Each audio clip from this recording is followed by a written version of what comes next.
ओम नमो भगवते वासुदेवाय। श्रीमद् भागवत महापुराण के दशम स्कंध में श्री कृष्ण की बाल लीला का वर्णन सुनते हुए राजा परीक्षित ने पूछा, भगवान, नंद बाबा ने ऐसा कौन सा बहुत बड़ा मंगलमय साधन किया था और परम भाग्यवती यशोदा जी ने भी ऐसी कौन सी तपस्या की थी जिसके कारण स्वयं भगवान ने अपने श्रीमुख से उनका स्तनपान किया। भगवान श्री कृष्ण की वे बाल लीलाएं जो वे अपने ऐश्वर्य और महता आदि को छिपाकर ग्वाल बालों में करते हैं, इतनी पवित्र हैं कि उनका श्रवण कीर्तन करने वाले लोगों के भी सारे पाप शांत हो जाते हैं। त्रिकालदर्शी ज्ञानी पुरुष आज भी उनका ज्ञान करते रहते हैं। वे ही लीलाएं उनके जन्मदाता माता पिता देवकी वसुदेव जी को तो देखने तक को न मिली और नंद यशोदा उनका अपार सुख लूट रहे हैं। इसका क्या कारण है? श्री सुखदेव जी ने कहा, परीक्षित, नंद बाबा पूर्व जन्म में एक श्रेष्ठ वसु थे। उनका नाम था द्रोण और उनकी पत्नी का नाम था धरा। उन्होंने ब्रह्मा जी के आदेशों का पालन करने की इच्छा से उनसे कहा, भगवान, जब हम पृथ्वी पर जन्म लें तब जगदीश्वर भगवान श्री कृष्ण में हमारी अनन्य प्रेममयी भक्ति हो, जिस भक्ति के द्वारा संसार में लोग अनायास ही दुर्गतियों को पार कर जाते हैं। ब्रह्मा जी ने कहा, ऐसा ही होगा।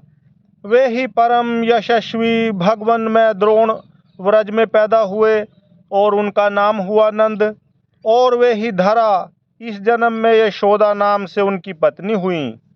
परीक्षित, अब इस जन्म में जन्म मृत्यु के चक्कर से छुड़ाने वाले भगवान उनके पुत्र हुए और समस्त गोप गोपियों की अपेक्षा इन पति पत्नी नंद और यशोदा जी का उनके प्रति अत्यंत प्रेम हुआ। ब्रह्मा जी की बात सत्य करने के लिए भगवान श्री कृष्ण बलराम जी के साथ व्रज में रहकर समस्त व्रजवासियों को अपनी बाल लीला से आनंदित करने लगे। श्री कृष्ण जी का उखल से बांधा जाना, इस कथा को सुनाते हुए आगे श्री सुखदेव जी कहते हैं, परीक्षित, एक समय की बात है, नंद रानी यशोदा जी ने घर की दासियों को तो दूसरे कामों में लगा दिया और स्वयं अपने लाला को मक्खन खिलाने के लिए दही मथने लगीं। मैंने तुमसे अब तक भगवान की जिन जिन बाल लीलाओं का वर्णन किया है, दधि मंथन के समय वे उन सब का स्मरण करती और गाती भी जाती थीं। वे अपने स्थूल कटी भाग में सूत से बांधकर रेशमी लहंगा पहने हुई थीं। उनके स्तनों में से पुत्र स्नेह की अधिकता से दूध चूता जा रहा था और वे कांप भी रहे थे। नेति खींचते रहने से बाहें कुछ थक गई थीं। हाथों के कंगन और कानों के कर्णफूल हिल रहे थे। मुंह पर पसीने की बूंदें झलक रही थीं। चोटी में गुंथे हुए मालती के सुंदर पुष्प गिरते जा रहे थे। सुंदर भौहों वाली यशोदा इस प्रकार दही मथ रही थी। उसी समय भगवान श्री कृष्ण स्तन पीने के लिए दही मथती हुई अपनी माता के पास आए। उन्होंने अपनी माता के हृदय में प्रेम और आनंद और भी बढ़ाते हुए दही की मथानी पकड़ ली तथा उन्हें मथने से रोक दिया। श्री कृष्ण माता यशोदा की गोद में चढ़ गए। वात्सल्य स्नेह की अधिकता से उनके स्तनों से दूध तो स्वयं झर ही रहा था। वे उन्हें पिलाने लगीं और मंद मंद मुस्कान से युक्त उनका मुख देखने लगीं। इतने में ही दूसरी ओर अंगीठी पर रखे हुए दूध में उफान आया। उसे देखकर यशोदा जी उन्हें अतृप्त ही छोड़कर जल्दी से दूध उतारने के लिए चली गईं। इससे श्री कृष्ण को कुछ क्रोध आ गया। उनके लाल लाल होठ फड़कने लगे। उन्हें दांतों से दबाकर श्री कृष्ण ने पास ही पड़े हुए लोड़े से दही का मटका फोड़ फाड़ डाला। बनावटी आंसू आंखों में भर लिए और दूसरे घर में जाकर अकेले में बासी मक्खन खाने लगे। यशोदा जी ओंटे हुए दूध को उतारकर फिर मथने के घर में चली आईं। वहां देखती हैं तो दही का मटका कमोरा टुकड़े टुकड़े हो गया है। वे समझ गईं कि यह सब मेरे लाला की ही करतूत है। साथ ही उन्हें वहां न देखकर यशोदा माता हंसने लगीं। इधर उधर ढूंढने पर पता चला कि श्री कृष्ण एक उल्टे हुए उखल पर खड़े हैं और छीके पर का माखन ले लेकर बंदरों को खूब लुटा रहे हैं। उन्हें यह भी डर है कि कहीं मेरी चोरी खुल न जाए, इसलिए चौकन्ने होकर चारों ओर ताकते जाते हैं। यह देखकर यशोदा रानी पीछे से धीरे धीरे उनके पास जा पहुंची। जब श्री कृष्ण ने देखा कि मेरी माँ हाथ में छड़ी लिए मेरी ही ओर आ रही है, तब झट से ओखली पर से कूद पड़े और डरे हुए की भांति भागे। परीक्षित, बड़े बड़े योगी तपस्या के द्वारा अपने मन को अत्यंत सूक्ष्म और शुद्ध बनाकर भी जिनमें प्रवेश नहीं करा पाते, पाने की तो बात तो दूर रही, उन्हीं भगवान के पीछे पीछे उन्हें पकड़ने के लिए यशोदा जी दौड़ी। जब इस प्रकार माता यशोदा श्री कृष्ण के पीछे दौड़ने लगीं, तब कुछ ही देर में बड़े बड़े एवं हिलते हुए नितंबों के कारण उनकी चाल धीमी पड़ गई। वेग से दौड़ने के कारण चोटी की गांठ ढीली पड़ गई। वे ज्यों ज्यों आगे बढ़ती, पीछे पीछे चोटी में गुंथे हुए फूल गिरते जाते। इस प्रकार सुंदरी यशोदा ज्यों त्यों करके उन्हें पकड़ सकी। श्री कृष्ण का हाथ पकड़कर वे उन्हें डराने धमकाने लगीं। उस समय श्री कृष्ण की झांकी बड़ी विलक्षण हो रही थी। अपराध तो किया ही था, इसलिए रुलाई रोकने पर भी न रुकती थी। हाथों से आंखें मल रहे थे, इसलिए मुंह पर काजल की स्याही फैल गई थी। पीटने के भय से आंखें ऊपर की ओर उठ गई थीं। उनसे व्याकुलता सूचित होती थी।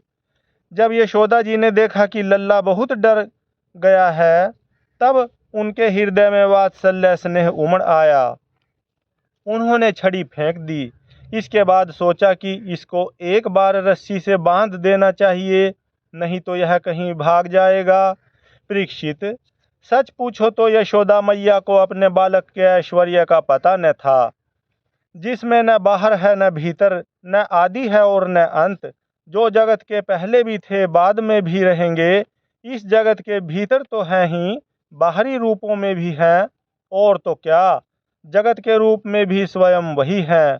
यही नहीं, जो समस्त इंद्रियों से परे और अव्यक्त हैं, उन्हीं भगवान को मनुष्य का सा रूप धारण करने के कारण पुत्र समझकर यशोदा रानी रस्सी से उखल में ठीक वैसे ही बांध देती हैं जैसे कोई साधारण सा बालक हो। जब माता यशोदा अपने उद्यमी और नटखट लड़के को रस्सी से बांधने लगी, तब वह 2 अंगुल छोटी पड़ गई। तब उन्होंने दूसरी रस्सी लाकर उसमें जोड़ी। जब वह भी छोटी हो गई, तब उसके साथ और जोड़ी।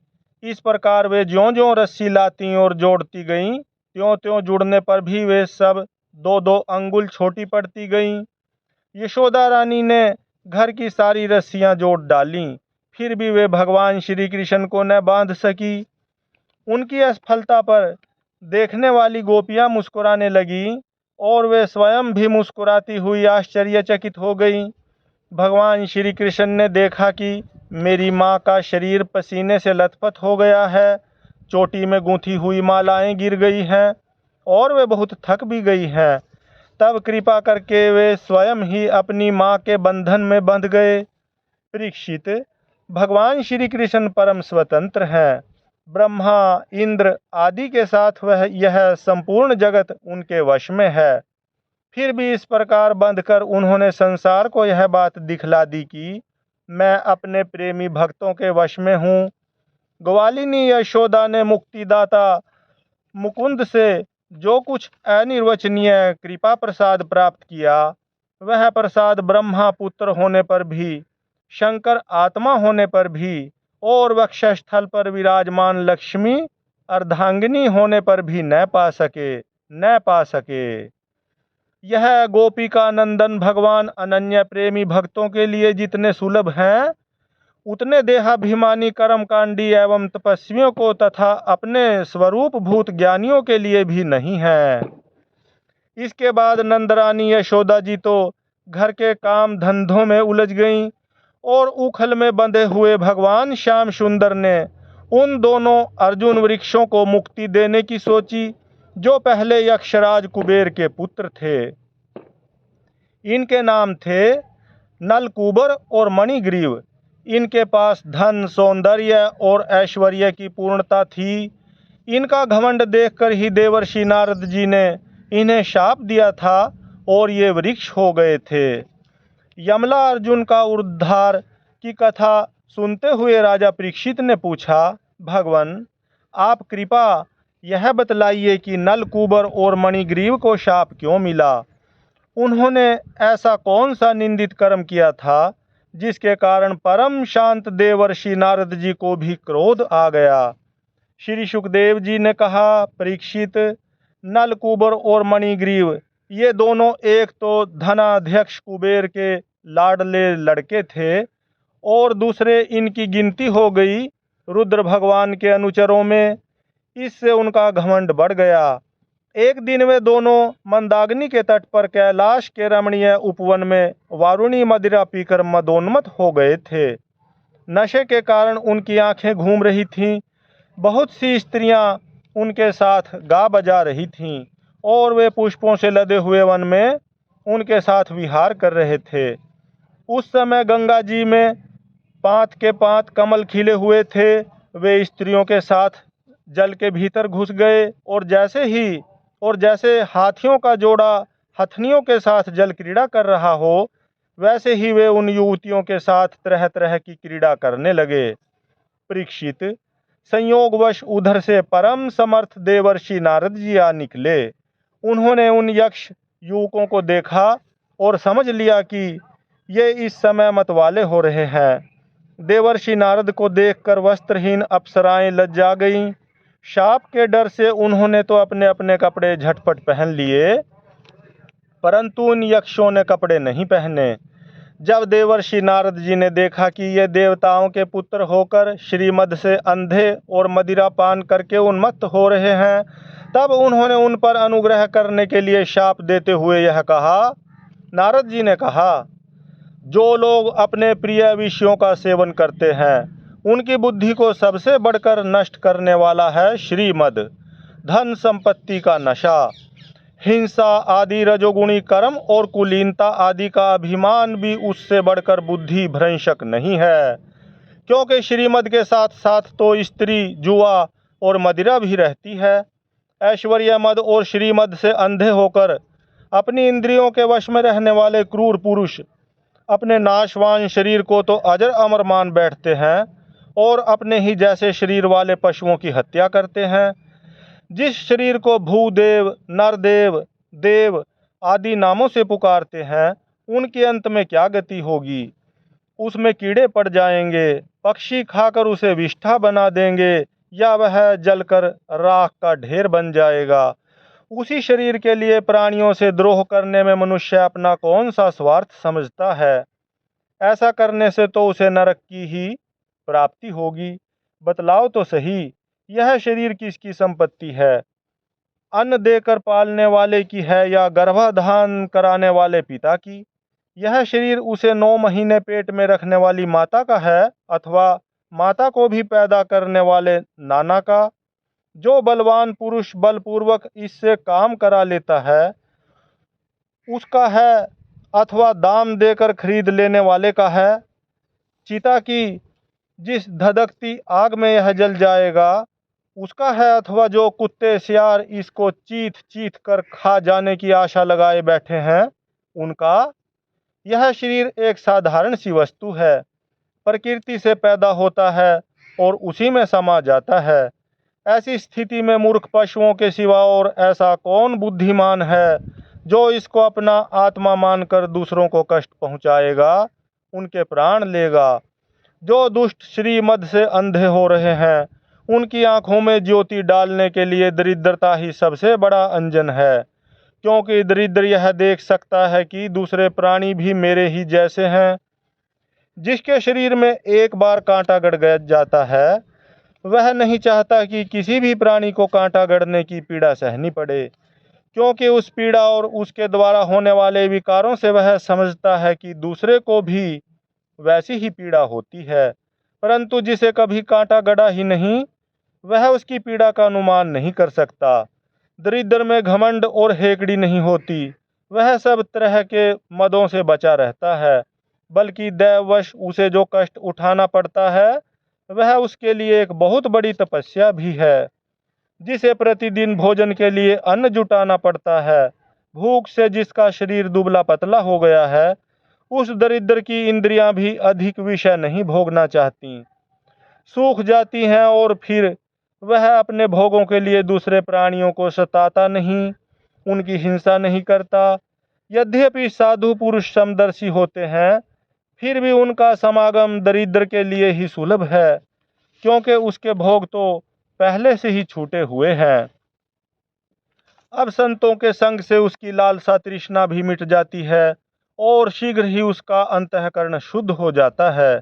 जिन महात्माओं के चित्त में सबके लिए समता है, जो केवल भगवान के चरणार विंदों का मकरंद रस पीने के लिए सदा उत्सुक रहते हैं, उन्हें दुर्गुणों के खजाने अथवा दुराचारियों की जीविका चलाने वाले और धन के मद से मतवाले दुष्टों की क्या आवश्यकता है। वे तो उनकी उपेक्षा के ही पात्र हैं।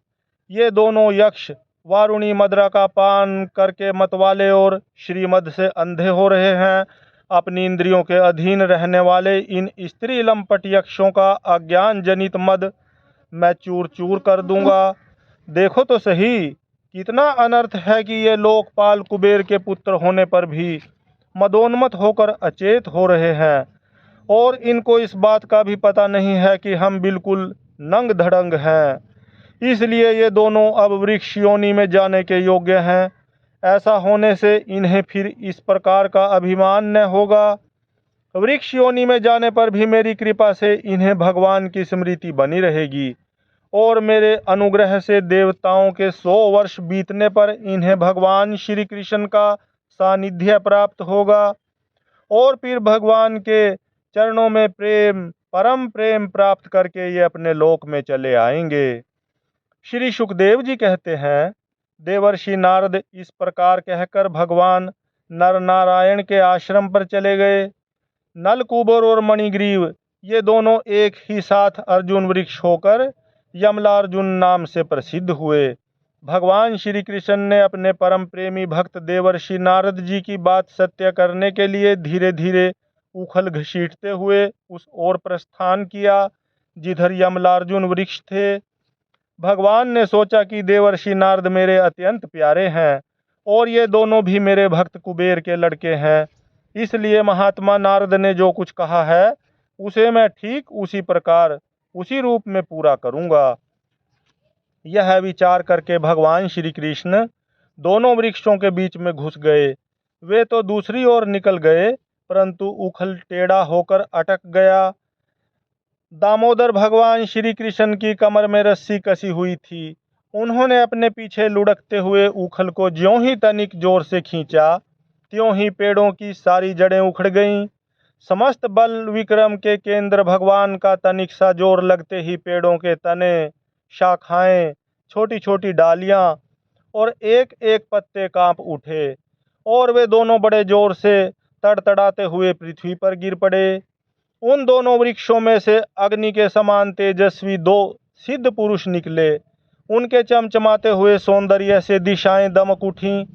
उन्होंने संपूर्ण लोकों के स्वामी भगवान श्री कृष्ण के पास आकर उनके चरणों में सिर रखकर प्रणाम किया, और हाथ जोड़कर शुद्ध हृदय से वे उनकी इस प्रकार स्तुति करने लगे। उन्होंने कहा, सच्चिदानंदन स्वरूप, सबको अपनी ओर आकर्षित करने वाले परम योगेश्वर श्री कृष्ण, आप प्रकृति से अतीत स्वयं पुरुषोत्तम हैं। वेदज्ञ ब्राह्मण यह बात जानते हैं कि यह व्यक्त और अव्यक्त संपूर्ण जगत आपका ही रूप है। आप ही समस्त प्राणियों के शरीर, प्राण, अंतःकरण और इंद्रियों के स्वामी हैं, तथा आप ही सर्वशक्तिमान काल, सर्वव्यापक एवं अविनाशी ईश्वर हैं। आप ही महतत्व और वह प्रकृति हैं जो अत्यंत सूक्ष्म एवं सत्वगुण, रजोगुण और तमोगुण रूपा है। आप ही समस्त स्थूल और सूक्ष्म शरीरों के कर्म, भाव, धर्म और सत्ता को जानने वाले सबके साक्षी परमात्मा हैं। वृत्तियों से ग्रहण किए जाने वाले प्रकृति के गुणों और विकारों के द्वारा आप पकड़ में नहीं आ सकते। स्थूल और सूक्ष्म शरीर के आवरण से ढका हुआ ऐसा कौन सा पुरुष है जो आपको जान सके, क्योंकि आप तो उन शरीरों के पहले भी एक रस विद्यमान थे। समस्त प्रपंच के विधाता भगवान वासुदेव को हम नमस्कार करते हैं। प्रभो, आपके द्वारा प्रकाशित होने वाले गुणों से ही आपने अपनी महिमा छिपा रखी है। पर ब्रह्म स्वरूप श्री कृष्ण, हम आपको नमस्कार करते हैं। आप प्राकृत शरीर से रहित हैं, फिर भी जब आप ऐसे पराक्रम प्रकट करते हैं जो साधारण शरीरधारियों के लिए शक्य नहीं है, और जिनसे बड़े तो क्या, जिनके समान भी कोई नहीं कर सकता, तब उनके द्वारा उन शरीरों में आपके अवतारों का पता चल जाता है। प्रभो, आप ही समस्त लोगों के अभ्युदय और निःश्रेयस के लिए इस समय अपनी संपूर्ण शक्तियों से अवतीर्ण हुए हैं। आप समस्त अभिलाषाओं को पूर्ण करने वाले हैं। परम कल्याण साध्य स्वरूप, आपको नमस्कार है। परम मंगल साधन स्वरूप, आपको नमस्कार है। परम शांत सबके हृदय में विहार करने वाले यदुवंश शिरोमणि श्री कृष्ण को नमस्कार है। अनंत, हम आपके दासानुदास हैं, आप यह स्वीकार कीजिए। देवर्षि भगवान नारद के परम अनुग्रह से ही हम अपराधियों को आपका दर्शन प्राप्त हुआ है। प्रभो, हमारी वाणी आपके मंगलमय गुणों का वर्णन करती रहे, हमारे कान आपकी रसमयी कथा में लगे रहें, हमारे हाथ आपकी सेवा में और मन आपके चरण कमलों की स्मृति में रम जाएं। यह संपूर्ण जगत आपका निवास स्थान है। हमारा मस्तक सबके सामने झुका रहे। संत आपके प्रत्यक्ष शरीर हैं, हमारी आंखें उनके दर्शन करती रहें। श्री सुखदेव जी कहते हैं, सौंदर्य माधुर्य निधि गोकुलेश्वर श्री कृष्ण ने नलकूबर और मणिग्रीव के इस प्रकार स्तुति करने पर रस्सी से उखल में बंधे बंधे ही हंसते हुए उनसे कहा। श्री भगवान ने कहा, तुम लोग श्रीमद से अंधे हो रहे थे। मैं पहले से ही यह बात जानता था कि परम कारुणिक देवर्षि नारद ने शाप देकर तुम्हारा ऐश्वर्य नष्ट कर दिया तथा इस प्रकार तुम्हारे ऊपर कृपा की। जिनकी बुद्धि समदर्शिनी है और हृदय पूर्ण रूप से मेरे प्रति समर्पित है, उन साधु पुरुषों के दर्शन से बंधन होना ठीक वैसे ही संभव नहीं है जैसे सूर्योदय होने पर मनुष्य के नेत्रों के सामने अंधकार का होना। इसलिए नलकूबर और मणिग्रीव, तुम लोग मेरे परायण होकर अपने अपने घर जाओ। तुम लोगों को संसार चक्कर से छुड़ाने वाले अनन्य भक्ति भाव की जो तुम्हें अभीष्ट है, प्राप्ति हो गई है। श्री सुखदेव जी कहते हैं, जब भगवान ने इस प्रकार कहा, तब उन दोनों ने उनकी परिक्रमा की और बार बार प्रणाम किया।